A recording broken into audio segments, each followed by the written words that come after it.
وسلم وسيدنا حسين وعلى بسم اللہ الرحمن الرحیم۔ السلام علیکم ناظرین، پروگرام صبح نور کے ساتھ آپ کا میزبان نذیر احمد غازی حاضر ہے۔ ناظرین کرام، حضرت ابو انیس محمد برکت علی صاحب رحمہ اللہ کی مشہور تالیف اسماء النبی الکریم صلی اللہ علیہ وآلہ وسلم سے ایک اسم مبارک پڑھنے کی سعادت حاصل کر رہا ہوں۔ سیدنا المعطی صلی اللہ علیہ وآلہ وسلم، ہمارے سردار عطا فرمانے والے، درود و سلام بھیجے اللہ آپ صلی اللہ علیہ وسلم، آپ کی آل پاک اور آپ کے صحابہ کرام پر۔ حضرت ابو ہریرہ رضی اللہ عنہ نے بیان کیا کہ رسول اللہ صلی اللہ علیہ وسلم نے ارشاد فرمایا، اللہ تعالیٰ فرماتا ہے، اے میرے بندو، میری راہ میں مال خرچ کرو تو میں بھی تمہیں اس کا بدلہ دوں گا۔ اور آپ صلی اللہ علیہ وآلہ وسلم نے فرمایا، اللہ کے ہاتھ بھرے ہوئے ہیں، رات اور دن کے مسلسل خرچ سے بھی اس کے خزانوں میں کمی نہیں آتی۔ اور فرمایا، سخی اللہ کا دوست ہے چاہے وہ فاسق ہی کیوں نہ ہو، اور بخیل اللہ کا دشمن ہے چاہے وہ عبادت کرنے والا ہی کیوں نہ ہو۔ ناظرین کرام، تاریخ اس بات کی گواہ ہے کہ رحمت عالمین صلی اللہ علیہ وسلم کا کلزم رحمت اور کلزم سخاوت ہر وقت اپنی پوری آب و تاب کے ساتھ جاری رہتا تھا۔ تاریخ نے وہ منظر اور سیرت کی کتابوں میں محفوظ ہیں اور حدیث مبارکہ میں کہ جب پہاڑ جتنے مسلمانوں کی فتوحات ہو رہی تھی، اسلامی سلطنت پھیل رہی تھی، پہاڑ لگ جاتے تھے مال غنیمت کے، وہ سب مال آتا اور رحمت کونین صلی اللہ علیہ وسلم سب غریبوں میں، اپنے صحابہ میں تقسیم فرما دیتے۔ بلکہ غزوہ حنین کے موقع پر تو اتنا زیادہ مال تقسیم کیا، اس کی بڑی تفصیلات ہے کہ جب سارا مال چلا گیا تو ایک صاحب جو تھے وہ آپ کی خدمت اقدس میں حاضر ہوئے، تو انہوں نے کہا، یا رسول اللہ صلی اللہ علیہ وسلم، میں تو کہیں دور تھا، لیٹ پہنچا ہوں، مجھے بھی کچھ عطا فرما دیجئے۔ وہاں بالکل ایک دانہ گندم کا بھی باقی نہیں تھا۔ آپ صلی اللہ علیہ وسلم نے فرمایا، فلاں دکاندار کے پاس چلے جاؤ اور جا کے اس کے سامنے میرا نام لینا اور میرے نام سے اس سے تم اپنی ضرورت کی اشیاء لے لو۔ یہ سید عالمین صلی اللہ علیہ وسلم کی سخاوت کا عالم تھا۔ اور یہ اپنوں کے ساتھ تو ہاں، یہ دربار محمد ہے صلی اللہ علیہ وسلم، یہ دربار محمد ہے، یہاں اپنوں کا کیا کہنا، یہاں سے ہاتھ خالی غیر بھی جایا نہیں کرتے۔ اور وہاں سے تو وہ کیا کیا نہیں ملتا دو جہاں کو، تیرے در سے ایک لفظ نہیں ہے کہ تیرے لب پہ نہیں ہے۔ ناظرین کرام، سید عالمین صلی اللہ علیہ وسلم کی ہم نشینی کے آب و گل سے جو مقدس شخصیات جو تھیں وہ پروان چڑھی تھیں، انہوں نے صبح مساء اللہ کے محبوب صلی اللہ علیہ وسلم کے دیکھے تھے، اور وہ جو کلزم سخاوت ہر وقت بہتا تھا، وہی عادات، وہی مزاج، سخی مزاج جو تھا، وہ صحابہ کرام کے قلوب و اذہان پہ بھی چھایا ہوا تھا۔ اور صحابہ کے بھی ہم ایسے ایسے واقعات دیکھتے ہیں، مثلا جب قرآن حکیم کی آیہ مبارکہ نازل ہوئی، من ذا الذی یقرض اللہ قرضا حسنا، کہ کون ہے جو اللہ کو قرض حسنہ دے، اور پھر قرآن حکیم کی اور آیات بھی اسی مضمون کی ہیں، جس میں آتا ہے کہ اللہ تعالیٰ کو قرض حسنہ دیتے رہا کرو۔ تو صحابہ کرام کا عالم یہ تھا کہ ان کی نظر میں دنیا کے مال و متاع کی حیثیت پرے کا کے برابر تھی، وہ سب کچھ اللہ کی راہ میں خرچ کر دیتے تھے اور ان کو کوئی پرواہ نہیں ہوتی تھی۔ اسی لیے جب صفوان بن امیہ ابھی اسلام نہیں لائے تھے، تو اس وقت جب نبی عالمین صلی اللہ علیہ وسلم کو انہوں نے عرض کیا، یا رسول اللہ صلی اللہ علیہ وسلم مجھے کچھ عطا فرما دیے، تو آپ نے ارشاد فرمایا، کچھ، یہ دربار محمد ہے صلی اللہ علیہ وسلم، یہاں اپنوں کا کیا کہنا، یہاں سے ہاتھ خالی غیر بھی جایا نہیں کرتے، فرمایا سب کچھ لے جاؤ۔ صفوان بن امیہ جیسے دیوانے ہوتے ہیں، جا کے شور اونچی اونچی کرتے تھے، کہتے لوگوں، محمد صلی اللہ علیہ وسلم اتنا عطا کرتے ہیں کہ ان کو یہ ڈر نہیں رہتا کہ وہ غریب ہو جائیں گے۔ ناظرین کرام، صحابہ کرام کی سخاوت کی مثالیں کون نہیں جانتا؟ سیدنا عثمان ذو النورین کی سخاوت کو کون نہیں جانتا؟ کون عبد الرحمن بن عوف کی سخاوت کو نہیں جانتا؟ کون حضرت جو دیگر صحابی امہات المومنین کی سخاوت کو نہیں جانتا؟ سیدنا صدیق اکبر سب کچھ اللہ کی راہ میں قربان کرتے ہیں۔ عمر فاروق رضی اللہ تعالیٰ اپنے باغات جو ہیں وہ وقف کر دیتے ہیں کہ اس کا سارا پھل جو ہے یہ مسلمانوں میں تقسیم ہوگا۔ عبداللہ بن عمر کے بارے میں تو ایسی روایات ملتی آدمی حیران ہو جاتا ہے۔ ان کے غلام جو تھے وہ عبادت ریاضت کر رہے ہوتے جا کے، تو وہ جس کو عبادت کرتے زیادہ دیکھتے اس کو آزاد کر دیتے۔ لوگوں نے کہا جی یہ آپ کے سامنے ایسے ایکٹنگ کرتے ہیں یہ لوگ آ کے تاکہ آپ ان غلاموں کو آزاد کر دیں، اللہ کے نام پہ آپ کو دھوکہ دیتے۔ تو عبداللہ بن عمر رضی اللہ عنہ مسکرائے، انہوں نے کہا اللہ کے نام پہ یہ دھوکہ دیتے ہو تو میں ہر وقت دھوکہ کھانے کو تیار ہوں۔ یہ صحابہ کرام کی سخاوت کی مثالیں جو تھیں، اور آج ہم ایک ایسے سخی کا ذکر کر رہے ہیں جنہوں نے اللہ کی راہ میں اپنا سارا مال بھی قربان کر دیا اور اپنی جان بھی اللہ کی راہ میں قربان کر دی۔ میری مراد آج نبی عالمین صلی اللہ علیہ وسلم کے بڑے محبوب صحابی جن کی نماز جنازہ آپ نے خود پڑھائی، حضرت ابو دہدہ رضی اللہ تعالی عنہ، شہید اسلام، اتنی بڑی شخصیت کہ جب یہ قرآن حکیم کی آیت مبارکہ جو میں نے آپ کے سامنے تلاوت کی آئی ہے تو اپنا کتنا بڑا باغ اللہ کی راہ میں دیا، یہ میرے اسکالر آپ کو ڈیٹیل بتائیں گے۔ آج میرے سپر سٹار سے وعدہ ہو گیا ہے پروفیسر اعظم نوری سے کہ آج کی جو شخصیت ہے ان کے بارے میں جتنے واقعات ہیں میں نہیں بیان کروں گا، وہی بیان کریں گے۔ بعض اوقات یہ ہوتا ہے کہ میں اتنا زیادہ بیان کر جاتا ہوں پھر اسکالر جو ہے ان کے لیے بعض اوقات مشکل پیدا ہوتی ہے۔ آج ان کے لیے آسانیاں ہیں، میں نے انٹرو اپنا جو ہے وہ مختصر کرنا ہے۔ آج میرے اسکالر تینوں آپ کے سامنے وہ تمام واقعات بیان کریں گے، ایک سے ایک بڑھ کے سخی، اور ایسے سخی پھر جنت جن کی مشتاق، آپ صلی اللہ علیہ وسلم نے فرمایا کہ جنت ان کی مشتاق ہے۔ کسی کو یہ فرما دیا کہ آج کے بعد اگر اس کی کوئی خطا بھی ہوگی تو وہ بھی اس کو کوئی نقصان نہیں پہنچائے گی۔ سرٹیفکیٹ مل گئے، رضی اللہ عنہم ورضوا عنہ، جو اللہ سے راضی ہوئے اللہ ان سے راضی ہوا۔ آج ان کی باتیں ہوں گی، اور ان میں سے پھر ایک نجم ہدایت حضرت ابو دہدہ رضی اللہ تعالیٰ عنہ شہید اسلام کی باتیں ہوں گی۔ میرے ساتھ آج شریک گفتگو جانتے ہیں میرے سپر سٹار ہیں پروفیسر اعظم نوری، ان کے ساتھ صوفی اسکالر علامہ ذوالفقار مصطفیٰ ہاشمی، ان کے ساتھ نوجوان اسکالر پروفیسر عین الحق بغدادی۔ مجھے ایک صاحب نے فون کیا، انہوں نے کہا جی عین الحق بغدادی جو ہے آپ کہتے ہیں نوجوان، یہ نوجوان کدھر سے ہے؟ میں کہا میرے حساب سے تو نوجوان ہی ہے ماشاءاللہ۔ جی نوری صاحب، حضرت ابو دہدہ رضی اللہ تعالیٰ۔ بسم اللہ الرحمن الرحیم، جز اللہ عنا سیدنا محمد صلی اللہ علیہ وآلہ وسلم ما هو آلو۔ قبلہ غیر صاحب بہت شکریہ آپ کا کہ آپ نے اتنی شفقتوں سے نوازا۔ آج جس ہستی کا ذکر خیر کرنے کی سعادت حاصل ہو رہی ہے، میں ان کا آغاز آقا علیہ الصلوۃ والسلام کے ایک فرمان سے کرنا چاہوں گا کہ جس سے ہمیں یہ معلوم ہو کہ ان نفوس قدسیہ کا ذکر جو ہے اس میں کتنی خیر و برکت ہے۔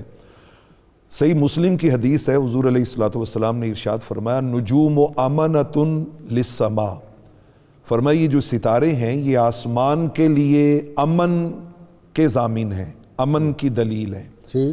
فرمایا اذا ذہبت النجوم اتى السماء ما یوعد، فرمایا جب یہ ستارے ختم ہو جائیں گے تو پھر آسمان پر وہ ساری کیفیتیں آئیں گی جن کا تعلق قیامت کے ساتھ ہے، کہ وہ ہولناکیاں، وہ تباہیاں، وہ ساری چیزیں۔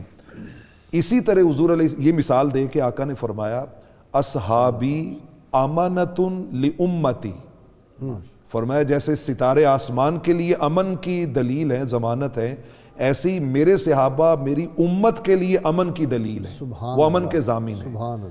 فرمایا فَإِذَا ذَهَبُوا أَتَى أُمَّتِي مَا يُوعَدُ، فرمایا جب وہ صحابہ چلے جائیں گے تو پھر میری امت پر وہ ساری آزمائشیں، ابتلائیں آنا شروع ہو جائیں گی کہ جو امت سے ان کے توسل کی وجہ سے روک دی گئی ہوں گی۔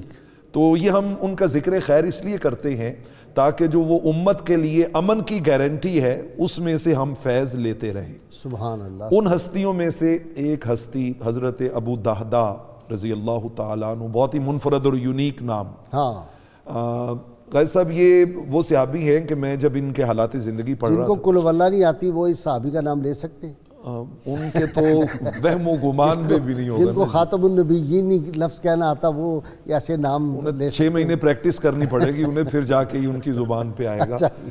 ابو دہدہ رضی اللہ تعالیٰ عنہ یہ آقا علیہ الصلوۃ والسلام کے ایک ایسے صحابی ہیں کہ چونکہ آپ نے میرے لیے بہت سا اثار کیا ہے تو میں چاہتا ہوں کہ میں بھی اس کو آگے منتقل کروں۔ آقا علیہ الصلوۃ والسلام ان کا ایک لقب ہے، نام ان کا کتابوں میں ثابت بن دہدا آیا ہے، ٹھیک ہے، ابو دہدا ان کی کنیت ہے، ٹھیک، نام ان کا ثابت ہے، ٹھیک ہے، اور بنیادی طور پہ ان کے لیے جو آقا علیہ الصلوۃ والسلام کا ایک خاص ان کے لیے عطا ہے، جیسے ہر صحابی کا کوئی نہ کوئی لقب ہوتا تھا، کوئی صاحب و سواک رسول اللہ، حضور کا مسواک اٹھانے والے ہیں، سبحان اللہ، صاحب و وسادت رسول اللہ، یہ حضور کا تکیہ سرانہ مبارک اٹھانے والے ہیں، کوئی صاحب السر رسول اللہ، یہ آقا علیہ السلام کے ہمراز ہیں۔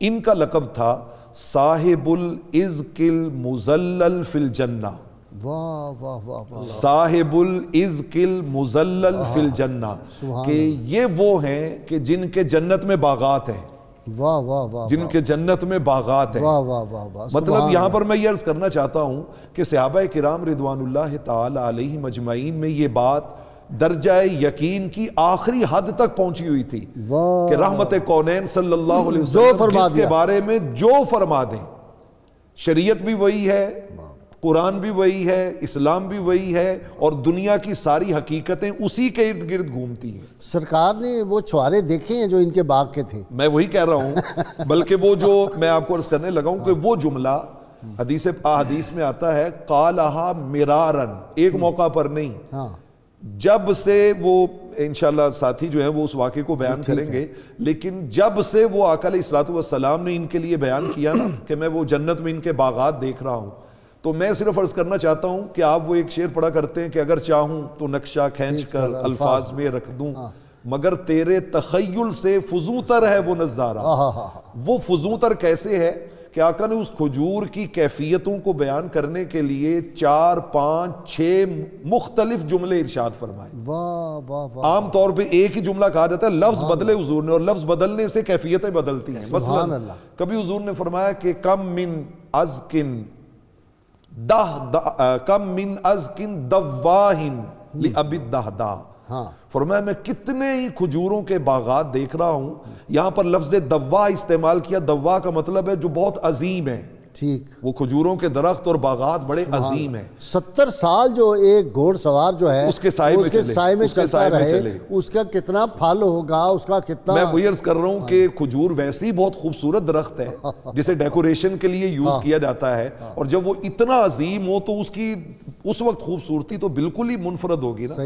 کبھی حضور علیہ الصلوۃ والسلام نے لفظ استعمال کیا کم من ازکن رداہن، وہاں دواہن یہاں رداہن، رداہن کا مطلب ہوتا ہے جو بہت بلند ہوں، اچھا، جن کی ہائٹ بہت زیادہ ہو۔ اچھا، کبھی حضور علیہ الصلوۃ والسلام نے ارشاد فرمایا کم من ازکن مدلن، کہ جو اس طرح لٹکے ہوئے خوشے، ان کے خوشوں کو بیان کیا۔ کبھی فرمایا کم من ازکن مزلاتن، ایسے خوشے جو جھک جھک کے آپ کی اپروچ میں آ جائیں کہ آپ آسانی سے اس کو جو ہے وہ توڑ سکیں۔ اور کبھی تفسیر ابن کثیر میں ہے آقا علیہ السلام نے فرمایا اروقہ من در و یاقوت، فرمایا میرے ابو دہدا کے باغ میں جو لگی کھجوریں ہیں ان کی شاخیں موتی اور یاقوت سے خوبصورت اور مزین کی گئی۔ مجھے تو ایسے لگا جیسے وہ خوشے سامنے آ گئے، آپ کے بیان کرنے سے ایک کیفیت طاری ہو گئی، میں ہاتھ اپنا آگے بڑھانے لگا تھا۔ جی علامہ مصطفیٰ ذوالفقار مصطفیٰ ہاشمی صاحب، کسی نے کہا کہ منگتے خالی ہاتھ نہ لوٹے، کتنی ملی خیرات نہ پوچھو، ان کا کرم پھر ان کا کرم ہے، ان کے کرم کی بات نہ پوچھو۔ جی بسم اللہ الرحمن الرحیم۔ جی قبلہ غازی صاحب، بارگاہ ناز سے یقیناً حکم بھی یہی ہے، اللہ تبارک و تعالیٰ نے اپنے پیارے محبوب علیہ السلام کو بھی یہ حکم ارشاد فرما دیا، وَأَمَّا السَّائِلَ فَلَا تَنْهَرْ، کسی بھی سائل کو جھڑکنا نہیں ہے، سب کو عطا فرما کے ہی بھیجنا ہے، تو وہاں سے واقعی کوئی خالی نہیں لوٹتا۔ آج ہمارے ممدوح سیدنا ابو دہدا رضی اللہ تعالیٰ عنہ کے حوالے سے جو گفتگو چل رہی ہے، تو آپ کا بڑا خوبصورت واقعہ جو ملتا ہے وہ ایک راہ خدا میں خرچ کرنے کے حوالے سے، آج 2 آدمیوں نے اظہار کیا آپ کے لیے، جی نوری صاحب، جی جی جی آپ کے ذمہ 2 واقعات ہیں، ایک آپ بیان کر دیں اور ایک اللہ تعالیٰ ادھر سے ہمارے جو ہیں بغدادی صاحب بیان کریں۔ تو مدینہ عالیہ میں ایک یتیم بچہ تھا، اس کو اپنی وراثت میں ایک باغ ملا، تو اس کے کچھ ایسا معاملہ ہوا کہ باغ کے ساتھ جڑا ہوا ایک دوسرا باغ تھا۔ جی، اب وہ اس باغ کی کھجوریں کبھی ادھر گر جاتی ہیں، کبھی ان کے باغ کی کھجوریں اس طرف گر جاتی ہیں، تو انہوں نے یہ سوچا کہ میں اپنے باغ میں اور تنازع دوسرے باغ پیدا ہو جاتا جی تھا ہاں اس سے۔ تنازع پیدا ہو تو اس سے قبل میں اپنے باغ کے درمیان میں جو ہے دوسرے باغ کے ساتھ ایک دیوار کھڑی کر لیتا ہوں جس کی وجہ سے یہ تنازع کی صورت نہ بنے۔ وہ دیوار کی تعمیر کا سلسلہ شروع کیا گیا تو عین دیوار کے عین سامنے جو ہے وہ ایک کھجور کا درخت آ گیا، اور آپ نے اس جو کھجور کا درخت تھا وہ برابر والے مالک کا تھا، اس کو کہا کہ آپ یہ کھجور کا درخت مجھے دے دیں۔ ان کا یہ تو میں نہیں دوں گا۔ دوبارہ پھر کہا کہ آپ اس کی جو بھی قیمت بنتی ہے وہ میرے سے وصول کر لیجئے اور یہ کھجور کا درخت مجھے دے دیجئے۔ انہوں نے کہا کہ نہیں، قیمت لے کر بھی میں نہیں دوں گا۔ ہر ممکن کوشش کی لیکن کھجور کا درخت حاصل کرنے میں جب ناکامی ہوئی تو بارگاہ مصطفیٰ صلی اللہ علیہ وسلم میں اپنی یہ گزارش لے کے حاضر ہو گئے کہ یا رسول اللہ صلی اللہ علیہ وسلم یہ میرا معاملہ ہے تو آپ اس کو نپٹا دیجئے۔ آپ کو پتہ ہے کہ ہمارے ہاں بعض گاؤں میں یہ بننے کی لڑائی، آپ تو دیہات سے آپ کا تعلق ہے لیکن آپ شاید بہت زیادہ دیہات میں نہیں رہے، میں بہت آنا جانا رہا، بننے سے قتل ہو جاتے ہیں۔ جی بالکل ایسی ذرا سی 1 انچ زمین ادھر ہو گئی ادھر ہو گئی تو بڑی لڑائیاں جھگڑے ہو جاتے ہیں بڑے۔ جی پر وہ دیوار کی راہ میں رکاوٹ بننے والے کھجور کا درخت کا مقدمہ بارگاہ مصطفیٰ صلی اللہ علیہ وسلم میں پہنچ گیا۔ نبی رحمت شفیع امت صلی اللہ علیہ وسلم نے اس شخص کو جو باغ کا مالک تھا طلب فرمایا اور حکم ارشاد فرمایا، مگر اس نے آپ علیہ السلام کے حکم کی بھی تعمیل کرنے سے انکار کرتے ہوئے وہ کھجور کا درخت جو ہے وہ دینے سے اعتراض کیا۔ پیارے کریم آقا صلی اللہ علیہ وسلم کی بارگاہ ناز میں حضور علیہ السلام نے اس کو ترغیب دیتے ہوئے یہ کہا کہ تم اسے ویسے دے دو، نہیں دینا چاہتے اس کی قیمت لے لو، اور اگر نہیں دینا چاہتے تو پھر میں اس کے بدلے میں تمہیں جنت میں ایک درخت دیتا ہوں۔ لیکن اتنی بڑی ترغیب بھی اس کے دل پر کوئی اثر نہ کر سکی۔ غالب گمان یہ ہے کہ شاید وہ دائرہ اسلام میں داخل نہیں ہوا ہوگا، ورنہ تو صحابہ کرام رضوان اللہ تعالی اجمعین کچھ کہہ نہیں سکتے اس میں، چونکہ خاموش ہیں کتابیں تو ہم نہیں کہہ سکتے، ممکن ہے مزاج کی ضد بھی ہو سکتی ہے۔ جی بالکل ایسی اسلام بھی قبول کیا ہوا اور مزاج کی ضد ہو، کیونکہ اگر یہ نان مسلم ہوتے تو واضح ہو جاتا بیچ میں۔ ہاں ذکر واقعی نہیں ملتا، میں نے اس لیے کہا کہ غالباً جی نہیں۔ بہرحال یہ کہ حضور علیہ السلام نے جب یہ بشارت عطا فرمائی اور وہ انہوں نے قبول نہیں کی تو وہاں پر موجود تھے یہی حضرت سیدنا ابو دحدہ رضی اللہ عنہ۔ آپ نے عرض کیا یا رسول اللہ صلی اللہ علیہ وسلم کیا یہ آفر ان کے لیے ہے یا کسی اور کے لیے بھی ہے؟ سب کے لیے ہے، یہ سب کے لیے ہے۔ تو حضور علیہ السلام نے فرمایا کہ سب کے لیے ہے، جو بھی لینا چاہے۔ تو آپ نے کہا کہ میرا ایک کھجوروں کا باغ ہے، میں وہ باغ اپنا جو ہے وہ اس شخص کو ہبہ کرتا ہوں، اس کو ہدیہ کرتا ہوں، اور اس کے بدلے میں یہ اپنا کھجور کا درخت مجھے دے دے، اور وہ کھجور کا درخت جو یہ مجھے دے گا میں اس یتیم بچے کو دے دیتا ہوں، واہ واہ، بلا قیمت، بلا قیمت دے دیتا ہوں۔ سبحان اللہ۔ تو حضور علیہ السلام نے فرمایا کہ اس کے بدلے میں اللہ تبارک و تعالیٰ تمہیں جنت میں باغ عطا فرمائے۔ واہ واہ واہ، عطا فرما دیا جی اسی وقت۔ بالکل ایسا ہی ہے۔ اب ہو گیا باغ، وہاں سے پھر آگے تسلسل یہ روایت کا ملتا ہے کہ آپ وہاں سے اٹھے، اپنا وہ باغ کہ جو اگر دیکھا جائے تو صورتحال کے مطابق باغ نہیں تھا بلکہ ایک فارم ہاؤس تھا، اس کے اندر آپ کی رہائش بھی تھی، آپ کی اہل و عیال بھی اس میں یہ مقیم۔ میرا خیال ہے یہ دوسرا واقعہ، یہ 2 واقعات ان کے ملتے جلتے ہیں، اس میں خلط مبس بھی ہو جاتا ہے۔ جی اپنا آپ کی طرف آ رہا ہوں بغدادی صاحب، یہ فارم ہاؤس والا میرا خیال ہے کچھ ہے، کہیں لکھا ہے کہ فارم ہاؤس والا واقعہ یہ جی بالکل ایسے ہی ہے، جس طرح انہوں نے ہاشمی صاحب نے کچھ لکھا نہیں، یہ 600 جو دوسرے یہ آیت کریمہ نازل من الذی یقرض اللہ قرضا حسنا، یہ اس وقت یہ ہوا ہے۔ جی ملا کے ہے، بہرحال جو بھی ہے بسم اللہ۔ واقعہ دونوں ہیں، واقعہ دونوں ہیں، باغ دونوں درست واقعات ہیں، کثرت سے ان کا بیان کتب میں ہوا ہے۔ غازی صاحب یہ بتا دینا 600 جب یہ آیت نازل ہوئی تو آپ صلی اللہ علیہ وسلم کی بارگاہ میں آئے تو کتنے درخت تھے، اور وہ فارم ہاؤس کا واقعہ مکمل کرتے ہیں۔ یہ جو قرآن فہمی ہے نا، یہ صحابہ کرام کا خاصہ تھا، اور جب قرآن کا نزول اس دور میں ہو رہا تھا تو ہمارے لیے انہوں نے یہ آسانیاں پیدا کر دیں۔ جب یہ سورہ بقرہ کی ہے، آیت نمبر 245 ہے کہ من ذا الذی یقرض اللہ قرضا حسنا فیضاعفہ لہ کثیرۃ، تو اس آیت کے ضمن میں وہ فرماتے ہیں کہ یعنی کون ہے وہ شخص جو اللہ رب العزت کو قرض حسنہ دے۔ اب اس آیت کے بارے میں ایک یہ پایا جاتا ہے کہ جب یہ یہود و نصارہ نے سنی تو وہ اس پہ بڑا تعجب کرنے لگے کہ اللہ کو اور کہنے لگے کہ اللہ تعالیٰ فقیر ہے نعوذ باللہ، کہ وہ ہم سے قرض مانگتا پھرتا ہے۔ تو اس پہ بتایا یہ گیا کہ نہیں، بلکہ اللہ رب العزت اپنے بندوں سے یہ قرض اس لیے مانگتا ہے کہ وہ بندے کے اجر و ثواب کو عظمت بخشنا چاہتا ہے۔ اس کی مثال آج کے دور میں ہم سمجھیں تو کوئی اگر ارب پتی انسان اگر کسی ایک غریب آدمی کو آگے یہ کہے کہ تم مجھے 100 روپے قرض حسنہ دے دو، اس کے بدلے میں تمہیں یہ لٹاؤں گا لیکن بہت اچھے انداز میں لٹاؤں گا. تو اگر وہ 100 روپیہ اس کو کسی 1 ارب روپے کی صورت میں بعد میں عطا کر دیا جائے تو یہ کتنا بڑا اس کے لیے اعزاز ہوگا جس سے 100 روپیہ لیا گیا ہے. صحیح. نہ کہ وہ اس کے لیے ہوگا جس کو اس کو طلب ہی نہیں ہے 100 روپے کی. تو اللہ رب العزت کو قرض کی ضرورت نہیں، لیکن وہ انسان کو یہ سکھانا چاہتا ہے، عزت بخشنا چاہتا ہے، کہ عزت بخشنا چاہتا ہے کہ آپ اپنے مال کو جب رب کی راہ میں خرچ کرو گے تو اس کا پھر یہ طریقہ ہے کہ فی کل سنبلۃ 100 حبہ، کہ ہر بالے کے اندر بھی پھر 100 دانہ ہوگے گا. تو یہ آیت جب نازل ہوتی ہے تو اس وقت حضرت ابو دحدہ اپنا وہ قیمتی باغ جس کے اندر 600 کھجوروں کے درخت تھے، اور اسی باغ کے اندر یہ بھی بتایا جاتا ہے کہ آپ کا ایک خوبصورت گھر بھی اسی باغ کے اندر موجود تھا، اور یہ واحد باغ تھا جس کے اندر میٹھے پانی کا کنواں بھی موجود تھا. واہ، فارم ہاؤس تھا مکمل، ساتھ کنواں ٹھنڈے پانی کا. تو اس کے بارے میں یہ بتایا جاتا ہے کہ جب انہوں نے یہ سنا اور اللہ رب العزت کا یہ حکم آ گیا تو حضور علیہ الصلوۃ والسلام سے انہوں نے یہ گزارش اور عرض کی کہ میرے 2 باغ ہیں، ان میں سے میں اللہ کی راہ میں خرچ کرنا چاہتا ہوں ایک باغ کو. تو فرمایا کون سا؟ تو انہوں نے فرمایا جو بھی اس میں سے اچھا باغ ہے اس کا انتخاب کر لیا جائے. تو یہ باغ سب سے زیادہ خوبصورت تھا، 600 کھجوروں کا باغ تھا. تو اس کو پھر اللہ رب العزت کے راہ میں انہوں نے دے دیا. جب یہ ہبہ صدقہ کر کے، انفاق فی سبیل اللہ کر کے یہ واپس آتے ہیں تو آ کر باغ کے اندر نہیں جاتے. اب یہ تھی بات انفاق فی سبیل اللہ کی، اور یہ عظمت تھی کہ میں نے رب کی راہ میں خرچ کر لیا، میں اس کے اندر نہیں جاؤں گا. باہر سے آواز دیتے ہیں، دیوار کے باہر سے آواز دیتے ہیں کہ یا ام دحدہ کہ اخرجی، اس سے باہر نکل آؤ، لقد بعتها، میں نے اس کو فروخت کر دیا ہے. تو اب وہ بھی تو آگے پھر ان کی اہلیہ تھی، وہ جانتی تھی، وہ اپنے شوہر کو جانتی تھی کہ وہ تجارت کے اندر کتنے حاذق ہیں، کتنے ماہر ہیں، وہ کبھی گھاٹے کا سودا نہیں کرتے ہیں. تو پوچھنے لگے ہیں کہ بکم بعتا، کس کے ساتھ کتنے کا فروخت کر دیا ہے. تو اس وقت پھر انہوں نے یہ فرمایا کہ لقد بعتها بنخلة فی الجنت یسیر الراکب فی ظلها 100 عام، کہ میں نے جنت کی ایک کھجور کے بدلے میں اس کو فروخت کر دیا ہے جس کے سائے میں ایک گھوڑ سوار 100 سال تک چلتا رہے گا.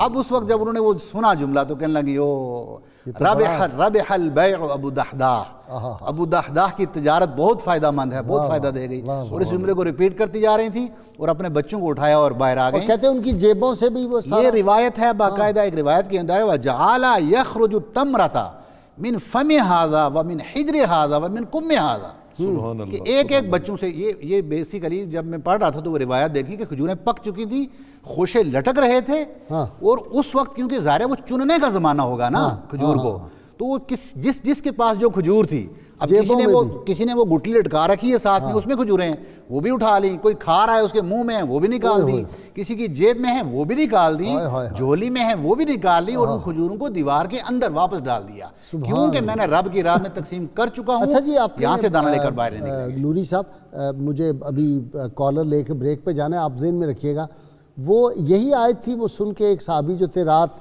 مزدوری کرتے رہے اور پھر 2 سا کھجوریں لے آئے اور آپ سب کی بارگاہ میں پیش کر دی. مجھے لگتا ہے اسی آیت کے ضمن میں وہ بھی آیا، وہ ذرا ذہن میں رکھیے گا. ناظرین اکرام، 2 کالر معزز ہمارے ساتھ ہیں. جی السلام علیکم. کون صاحب؟ جی کون صاحب ہیں؟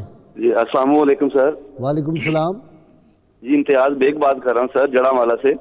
جی اچھا، وہ رائے صلاح الدین ایڈوکیٹ کے شہر سے. جی سر سب سے پہلے تو اللہ تعالیٰ آپ کو سلامت رکھے، سدا سلامت رکھے آپ کے پروگرام کو. سر جو سارا دن ہم دنیا داری کے بعد آپ کا پروگرام دیکھتے ہیں سر، اور یقین کریں دل کو زنگ دور کر دیتا ہے یہ پروگرام جو ہم دیکھتے ہیں، لگاتار ہم دیکھ رہے ہیں آپ کے فین ہیں سر. سبحان اللہ، بہت شکریہ، بڑی مہربانی. جی ڈاکٹر وسیر کا ہاسپٹل بھی غالباً جڑا والا میں ہے، بڑا نیک آدمی ہے ڈاکٹر وسیر. جی فرمائیں کوئی سوال. برِ صغیر پاک و ہند یا پاکستان میں کوئی صحابہ کرام کا مزار ہے؟ جی بالکل ہے. ناظرین کرام، وقت ہو گیا بہت مختصر بریک کا، لیکن آج واقعات ایسے ایمان افروز ہیں اور دل کو لبھانے والے واقعات ہیں اور ایمان کو بلندی دینے والے واقعات ہیں. ابھی بیان کرنے میرے اسکالر نے، ہمارے ساتھ رہیے گا.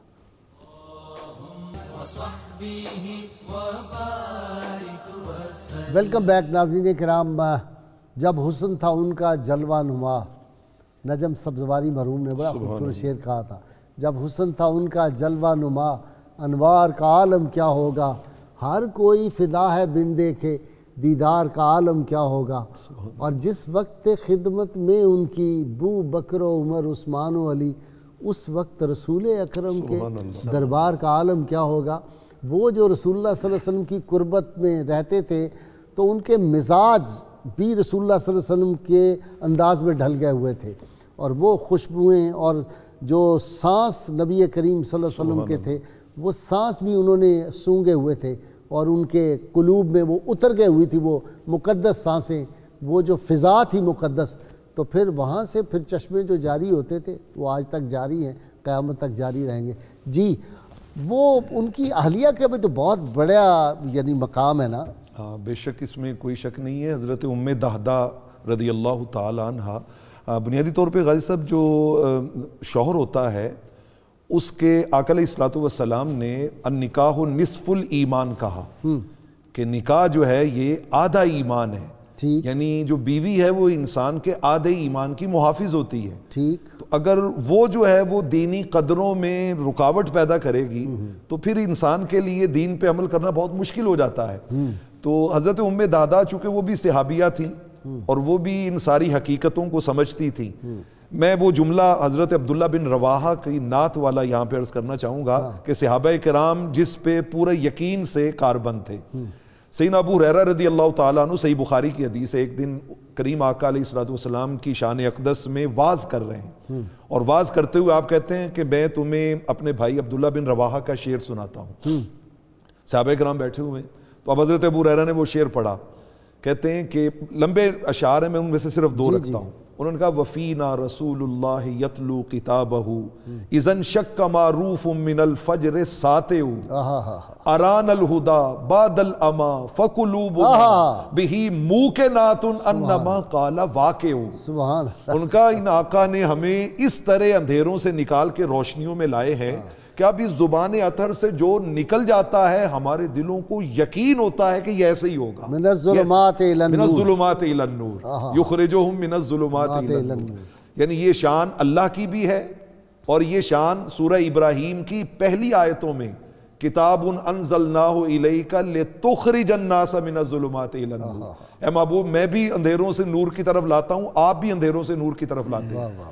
بہر طور میں یہاں پہ حضرت ام دہدہ کا عرض کرنا چاہوں گا کہ دونوں طرف سے دیکھیے کیسا تعلق ہے۔ وہ ترجمہ کر دینا جو آپ نے اشعار پڑھے۔ میں نے وہ عرض کیا کہ فَقُلُوبُنَا بِهِ مُوقِنَاتٌ أَنَّمَا قَالَ وَاقِعُ۔ حضرت ابو ہریرہ نے کہا کہ ہمارے دلوں کو اس بات کا 100% یقین ہے کہ اس زبان اطہر سے جو نکل جاتا ہے وہ واقع ہو کے رہتا ہے۔ ٹھیک، جسے کہا شہید ہے وہ شہید ہوگا، جسے کہا کہ یہ سخی ہے وہ سخی بن کے رہے گا، اگلا شعر۔ جسے کہا کہ اس کے کھجوروں کے باغات ہیں اس کے ہیں باغات۔ جب حضرت جیسے عین الحق بغدادی بھائی نے بیان کیا کہ جب وہ باہر کھڑے ہو کے بلایا تو عربوں کی گھٹی میں شاعری تھی، زبان پہ تو انہیں بہت زیادہ کمانڈ تھی نا، تو فی البدی سچویشن کے مطابق کچھ اشعار حضرت ابو دہدہ نے کہے، اور جواب میں صحابیہ تھیں، وہ بھی عرب خاتون تھیں، انہوں نے بھی جواب جو تھا وہ فی البدی ایکسٹمپور شاعری میں ہی دیا، شاعری میں ہی دیا۔ اور وہ بڑی خاص بات ہے کہ دیکھیے کہ جب میاں بیوی آپس میں دین کے معاملات میں کوآپریٹو ہوں تو وہاں پر کیا خوبصورت روایتیں جنم لیتی ہیں۔ حضرت ابو دہدہ کہنے لگے ہداک اللہ الہادی الی سبیل الخیر والرشادی، تو مبارک ہو اللہ رب العالمین نے اس عمل کے ذریعے جو باغ ہم نے اللہ کے حضور میں قرضہ پیش کر دیا ہے نا، اس کے ذریعے اللہ رب العالمین نے تمہیں بھلائی اور ہدایت کے راستوں کی طرف ہدایت دے دی ہے۔ سبحان اللہ۔ بینی من الحائط الذی بالوادی، اب نکل آؤ اس باغ سے باہر جو اس وادی میں موجود ہے، یہ اب میں نے اللہ کی راہ میں قرض دے دیا ہے، مدا قرضاً الی التنادی، اور یہ قرض ہم واپس وصول کریں گے قیامت والے دن، قیامت والے دن۔ اچھا جب اشعار پڑھے تو حضرت ام دہدہ انہوں نے بھی بچوں کی انگلیاں پکڑی ہوئی ہیں، باہر نکلی اور نکل کے انہوں نے بھی آگے سے کہا بشرک اللہ بخیر و فرح، سبحان اللہ۔ تمہیں مبارک ہو اللہ رب العالمین نے تمہیں خیر بھی دی ہے اور خوشی بھی دی ہے. سبحان اللہ. 600 کھجوروں کا باغ تم دے کر بھی اتنے خوش ہو. مثلو کا ادا ما لدیہ ونسا. یہ تیرے جیسا ہی آدمی ہو سکتا ہے, یعنی کس طرح ان کو انکریج کر رہی ہیں کہ تیرے جیسا ہی بندہ ہو سکتا ہے جو کچھ اس کے پاس تھا اس نے سب کچھ اللہ کے راستے میں پیش کر دیا. اب آپ کو وہ واقعہ یاد آ کے شرم آتی ہے. بغداد میں آپ ساتھ تھے نا صبح جب ناشتہ کر رہے تھے, تو وہ قاری صاحب جو لندن سے آئے ہوئے تھے, وہ کہتے ہیں میں خلیفہ بھی ہوں جی سلسلہ قادریہ میں. وہ ایک بسکٹ نہیں اٹھانے دے رہے تھے جی, یہ ہمارے بسکٹ ہے. شاکنگ بیہیویئر یہ تھے وہاں پہ, آپ بھی تھے. اور وہ مجھے شرم آئی کہ یہ صوفی بنا ہوا ہے, لندن سے آیا, کہہ رہے میں پیر ہوں جی, سلسلہ قادریہ مجھے خلافت ہے. میں نے کہا یہ بے شرم آدمی ہے, یہ کیا اس کی حرکت ہے, ایک بسکٹ ہی کسی کو لینے دے رہا, اور ایسے اور وہ سارے وہیں پڑے رہے, ناشتہ کر کے بھی چلے گئے. بس بدقسمتی ہے, بدقسمتی ہے. یعنی فرق دیکھے نا, جو لوگ رسول اللہ علیہ وسلم کی سیرت کو اپناتے ہیں, جو صحیح صوفی ہوتے ہیں وہ اس طرح کے ہوتے ہیں. اب وہ کسی شاعر نے کہا تھا کہ عادتیں نسلوں کا پتہ دیتی ہیں اظہر, ماتھے پہ کسی کے کچھ لکھا نہیں ہوتا. تو یہ بیہیویئر ہیں جو انسان کے کردار. یہ مکمل ہو گیا آپ کا میں وہ شعر سنا چاہتا ہوں, وہ بڑی خاص بات ہے. انہوں نے کہا کہ یہ پہلا شعر پڑھا اور دوسرا پڑھا. انہوں نے کہا قد مت اللہ عیالی, قربان جائیں اس مولا پر جس نے میرے پورے خاندان کو جنت کی نعمت عطا فرما دی ہے اور مجھے یہ فائدے دیے ہیں. ہمیں یعنی حضرت ابو دادا سے کہتی ہیں, کس کے بدلے میں؟ بالعجوۃ السودا والزہو البلا. ان کا یہ کالی کھجوروں کے بدلے میں جنت مل گئی تو ہمیں اور کیا چاہیے. یہ 600 کھجوریں مانا ہی کوئی نہیں رکھتی, یہ کالی کھجوروں کے بدلے. یہ ہے تصوف, یہ تصوف, یہ ہے صوفیہ, یہ ہے سیرت پہ عمل کرنا. پگڑی باندھ لینے سے اور اپنے نام کے ساتھ سجادہ نشین لکھ لینے سے بات نہیں بنتی, یہ ہے عمل. جی جی قبلہ غازی صاحب, یہ جی سید الجنید بغدادی رحمۃ اللہ تعالیٰ علیہ فرماتے ہیں کہ پیارے کریم آقا صلی اللہ تعالیٰ علیہ وسلم کی اتباع کے علاوہ اللہ تبارک و تعالیٰ کی بارگاہ میں پہنچنے کے سارے راستے بند ہیں. یہ وہ جنید بغدادی جو تصوف کا سبق یہ دے رہے ہیں نا, ایک راستہ ہے, ایک راستہ ہے, صرف ایک ہی راستہ ہے, وہ بارگاہ خدا کا یہی ہے در, نہیں اور کوئی مفر مکر جو وہاں سے ہو یہی آ کے ہو, جو یہاں نہیں تو وہاں نہیں. جی بالکل.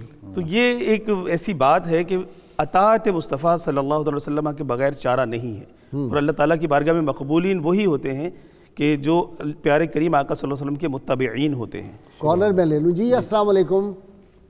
السلام علیکم. وعلیکم السلام ورحمۃ اللہ. جی کون؟ میں آپ کا پروگرام بہت شوق سے دیکھتی ہوں. بہت شکریہ. شوق سے کہ مجھے درود شریف اب زبانی یاد ہونے لگا. الحمدللہ رب العالمین. آپ اللہ اس کا اجر دے. میرے 2 سوال ہیں تو جی ارشاد, لیکن آپ 2 کا جواب ضرور دیجئے. ڈیٹول اور فنائل کا پوچا لگا کے وہاں نماز پڑھ سکتے ہیں؟ کیا لگا کے؟ ڈیٹول یا فنائل؟ نہیں, ڈیٹول یا فنائل. اچھا فنائل یا ڈیٹول لگا کے, ٹھیک ہے جی, وہاں نماز پڑھ سکتے ہیں. دوسرا جی, جان نماز کا کونا موڑتے ہیں اٹھ جاتے ہیں تو وہ ضروری ہے؟ ٹھیک ہے بس جی, ٹھیک ہے. نیکسٹ والا دے جی. السلام علیکم جی, کون صاحب؟ ذرا آپ ٹی وی بند کر دیں اپنا, پھر آواز آئے گی. جلدی کریں, وقت بڑا ہمارے پاس کام ہے آج, ابھی بڑی باتیں کرنی. وعلیکم السلام جی. جی وعلیکم السلام جی. جی سوال فرمائیں. جی جی جی سوال غازی صاحب آپ کو بہت مبارک ہو, ہم آپ کا پروگرام بڑا شوق سے دیکھتے ہیں سر. بہت شکریہ, نوازش. سر سوال میرا یہ ہے کہ سخاوت کے حوالے سے آپ سے یہ پوچھنا تھا کہ یہ جو مانگنے کے لیے فقیر آتے ہیں, قرآن پہ زبردستی مانگتے ہیں, ان کے حوالے سے کیا ہے؟ اور دوسرا ابو دہدا کی سخاوت کے حوالے سے ہم اپنی خواتین کو کیا پیغام دیں؟ ٹھیک ہے جی. نیکسٹ کالر جی. اچھا جی چلیں جی. جی اپنا ہاشمی صاحب آپ بھی دے دیں کہ فنائل اور ڈیٹول لگی ہو تو وہاں نماز ہو سکتی ہے. جی فنائل اور ڈیٹول میں تو بظاہر کوئی ایسی چیز نہیں ہے, الکوہل کا کچھ معاملہ جو ہے وہ اس کے بارے میں بات, ہاں جی روایت. جی اگلا سوال جی. بل وہ جائے نماز اوپر ڈال لیں گے تو نماز ہو جائے گی. اچھا یہ جو جائے نماز کا کونا کر دیتے ہیں نماز پڑھنے کے بعد, یہ کیا ہے؟ جس کے بارے میں عرف جو ہے ہمارے ہاں مشہور ہے کہ اگر نہ موڑا جائے تو شیطان نماز پڑھتا ہے، ایسی کوئی بات یہ تو نہیں. بہت اچھی بات ہے، شیطان کو نماز پڑھانی چاہیے. شیطان نے نماز نہیں پڑھنی، لیکن وہ صرف ایک عرف ہے کہ مطلب اس بات کی علامت ہے کہ نماز پڑھی جا چکی. ہاں یہ ہے اس طرح سے، باقی اس میں کوئی شرعی ایسا مسئلہ نہیں. اچھا جی، وہ کہہ رہے ہیں خواتین کو اور یہ جو فقیر مانگنے والے واقعی گاڑی کا ایسے زور سے کھٹکھٹاتے ہیں لگتا ہے شیشہ توڑ دیں گے، اس کے بارے میں بتا دیں. جی، حضور علیہ السلام کی حدیث پاک ہے کہ جس نے بغیر حاجت کے سوال کیا کل بروز قیامت اس حال میں آئے گا کہ اس کے چہرے کا گوشت جھڑ چکا ہوگا. ٹھیک. کیونکہ بغیر حاجت کے جو سائل ہے ان کو دینا بھی گناہ ہے، نہیں دینا چاہیے، لیکن اس کو دیکھ لینا چاہیے کہ واقعی اس کی لیکن ہاشمی صاحب یہ پتہ کیسے چلے گا؟ یہ آپ سوال ذرا مشکل ہے، آپ بتائیں نا. یہ ہمیں کیسے پتہ چلے ضرورت مند ہے کہ نہیں ہے؟ یہ بڑا مشکل سوال ہے. میں عرض کرنا چاہوں گا کہ یہ اصل میں بنیادی طور پہ انسان کے اندر وہ جو ایک نور بصیرت ہے نا جی، وہ جب آپ ضرورت مندوں کو تلاش کرنا شروع کر دیتے ہیں نا تو پھر اللہ رب العالمین خود آپ کے سامنے ضرورت مند لاتا ہے. ٹھیک ہے. اور جب آپ کی نیت دینے کی نہیں ہوتی تو اس وقت وہ مال جو ہے وہ پھر اسی طرح مختلف ان جگہوں پہ چلا جاتا ہے جہاں پہ وہ ڈیزرو نہیں کرتے ہوتے. جی آج کی خواتین کو کیا میسج جاتا ہے؟ جی دیکھیں، جو یہ آج کا واقعہ ہے تو یہی سب سے بڑا میرے خیال میں میرے استاد بھی ہیں حافظ اعظم نوری صاحب. اچھا. تو میں انہی کی بات کو وہ جنہوں نے شروع میں فرمایا تھا نا کہ نصف ایمان قرار دیا ہے نکاح کو، اور پھر حضور نے یہ بھی فرما دیا کہ من راغب عن سنتی فلیس منی.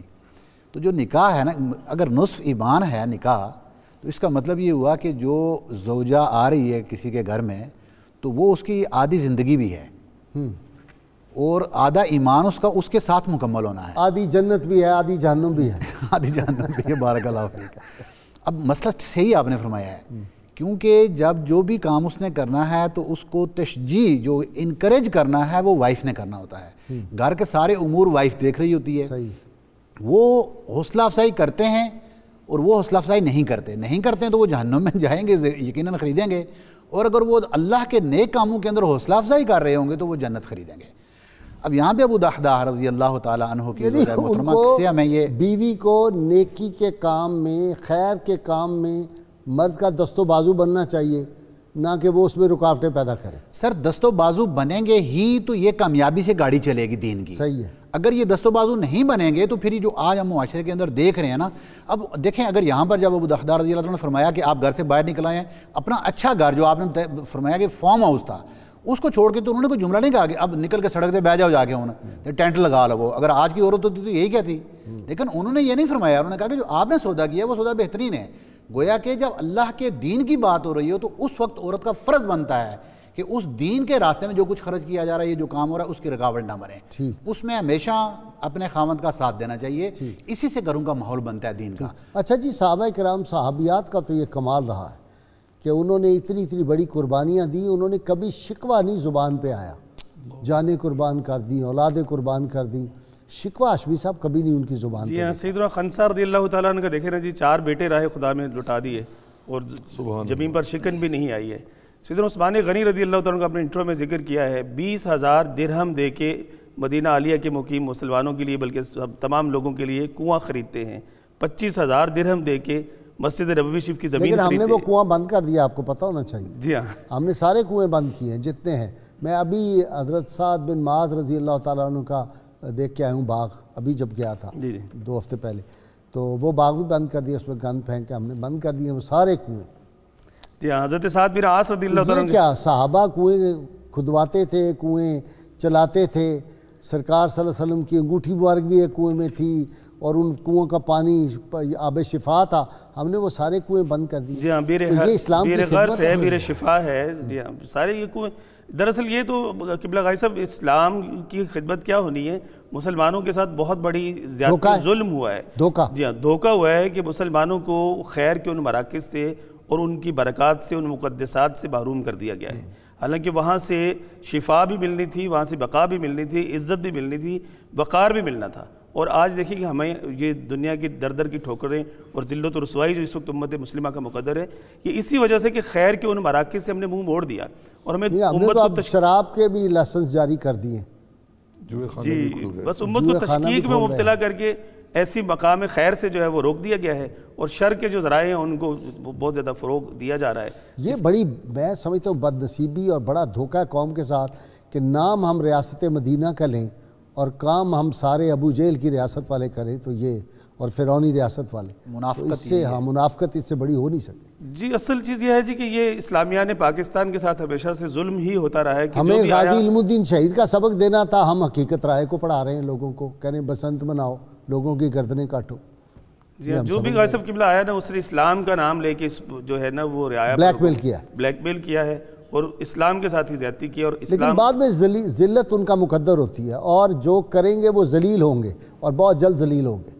بے شک ہے کہ ایسے کہ دین کے ساتھ جو کھلواڑ کر رہے ہیں، اللہ رسول کے احکامات کی تضحیق کرنا ہے، اللہ اس کے پیارے محبوب صلی اللہ علیہ وسلم کی ناموس کے جو ہے وہ مطلب حفاظت کا انتظام نہیں کرنا ہے، تو یہ تو ناقابل معافی جرم ہے. آج کیا کریں جی؟ آج کے دور میں اللہ کی راہ میں جو ہے غریبوں پہ خرچ کرنا، وہ ایسے خوش نصیب لوگ ہیں ہمارے معاشرہ، تبھی ابھی باقی ہے، ابھی بھی لوگ کرتے ہیں، لیکن وہ نہیں جو لٹیرے لوٹ کے لوگوں کا مال اور پھر وہ کہہ دیتے ہیں جی ہم نے یہ دسترخوان لگا دیا.